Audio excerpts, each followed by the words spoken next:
Dentro de la política económica habíamos afirmado, habían tres finalidades, tres objetivos: la estabilidad, el crecimiento y la redistribución.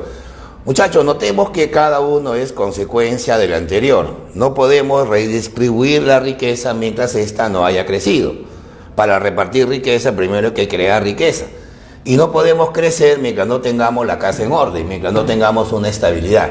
Bueno, primer objetivo, a ver, la estabilidad. Una economía es estable en la medida que logra dos objetivos. Primero, reducir la tasa de inflación y la tasa de desempleo. Y en segundo lugar, mientras tengamos un superávit o tengamos una estabilidad en la llamada balanza de pagos, ¿no? Vamos a anotar por qué.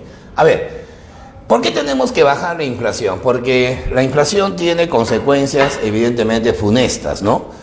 La inflación, como lo dijimos hace unos instantes, es el fenómeno por el cual los precios van subiendo persistentemente. Entonces, si tenemos que los precios de la canasta familiar va subiendo, y la gente que tiene menos ingresos no ve que esos ingresos mejoran, obviamente su capacidad adquisitiva va a empezar a reducirse, ¿no? Va a haber menos poder de compra, lo que se llama comúnmente un salario real que se empobrece.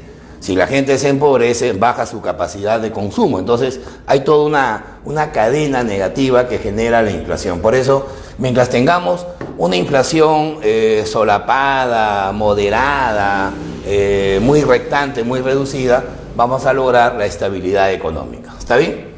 Y en segundo lugar, tenemos que reducir la tasa de desempleo.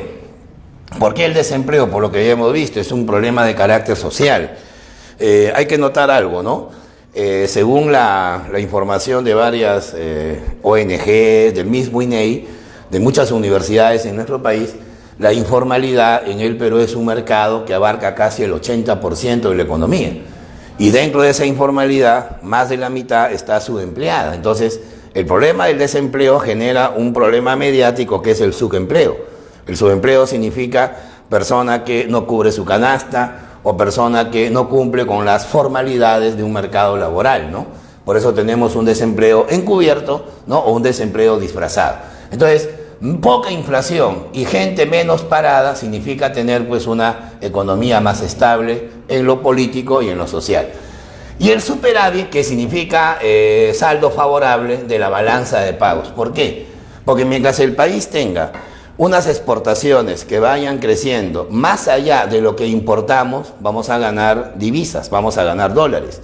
Y tal como está mostrado en el esquema, eso va a aumentar las famosas RIN, o sea, las reservas internacionales netas. O sea, el país va a tener ahorros externos. Entonces, imaginémonos pues una economía que tenga inversiones fuertes extranjeras, inversiones, digamos, que generen empleo, que tengamos más exportaciones, que tengamos más turismo, ¿no? Que tengamos más reservas, más donaciones, va a darle más estabilidad al frente externo.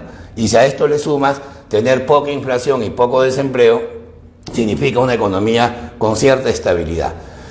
Algunos economistas, incluso el premio Nobel del año 2015 decía que cuando un país tiene 3% de inflación y no más de 5% de desempleo, ha alcanzado la estabilidad, ¿no? Eso es más o menos una forma referencial.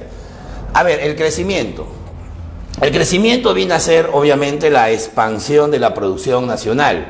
Cuando tenemos un PBI, un Producto Bruto Interno, que va aumentando sostenidamente con respecto al año anterior, la economía ha crecido. Y tal como lo mostramos en el esquemita, el crecimiento es la base del desarrollo. ¿Está bien? O sea, no puede haber desarrollo si antes no ha habido crecimiento. Pero la pregunta es, ¿y qué tiene que pasar para que el crecimiento se vuelva desarrollo?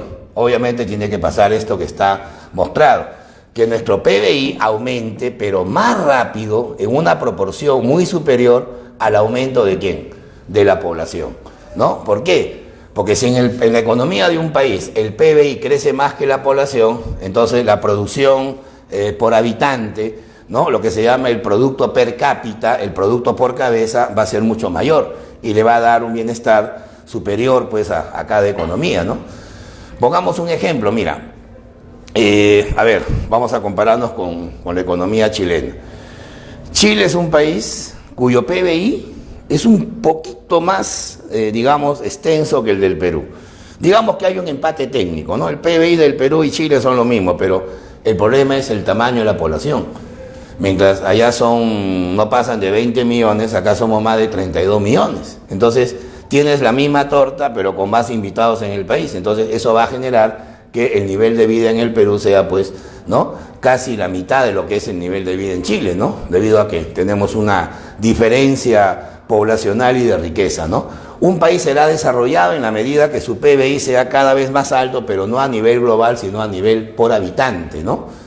Por ejemplo, Uruguay tiene un PBI que es menor que el peruano, pero sin embargo su población es la 10ª parte del Perú. Entonces ahí vamos a ver las diferencias, pues, de un crecimiento.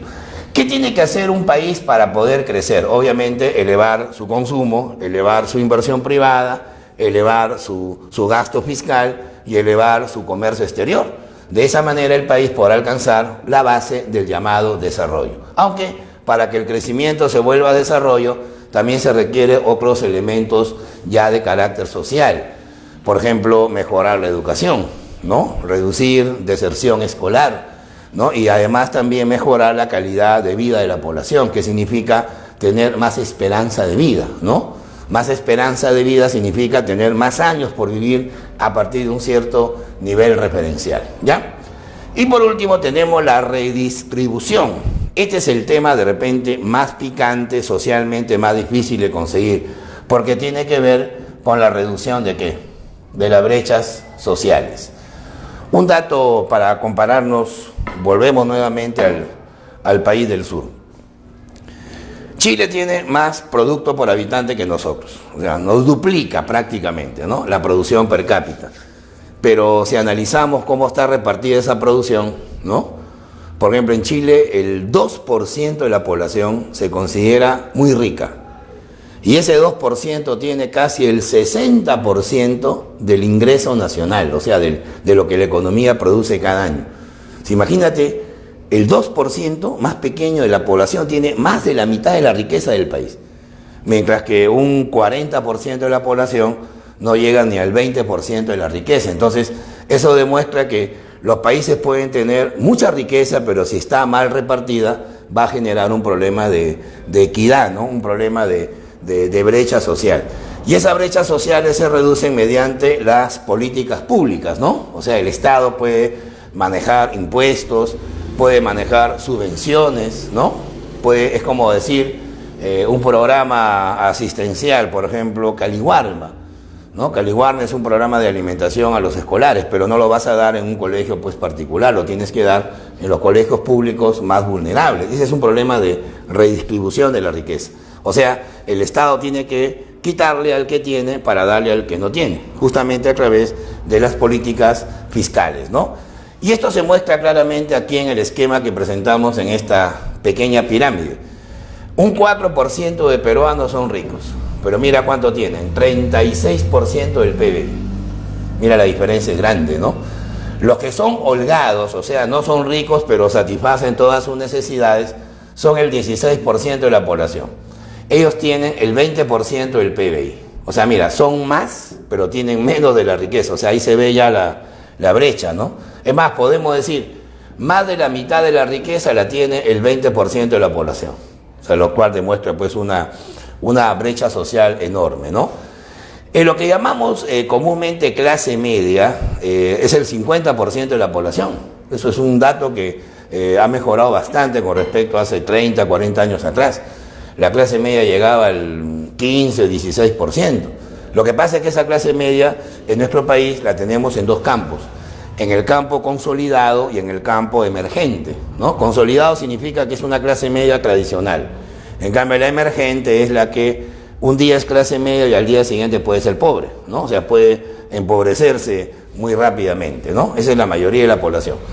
Y la pobreza, que está en un promedio de 30%. Mira cuánto tiene la pobreza en el Perú. Tiene apenas la quinta parte del PBI. Entonces, toda esta fuerza laboral, esta población económicamente activa, tiene un problema que es brecha social. Cuando hay brecha social, la economía no funciona equitativamente, ¿no? La equidad social no se consigue y, por lo tanto, el objetivo, que es el bienestar de la población, no es un objetivo, digamos, consolidado. ¿Correcto?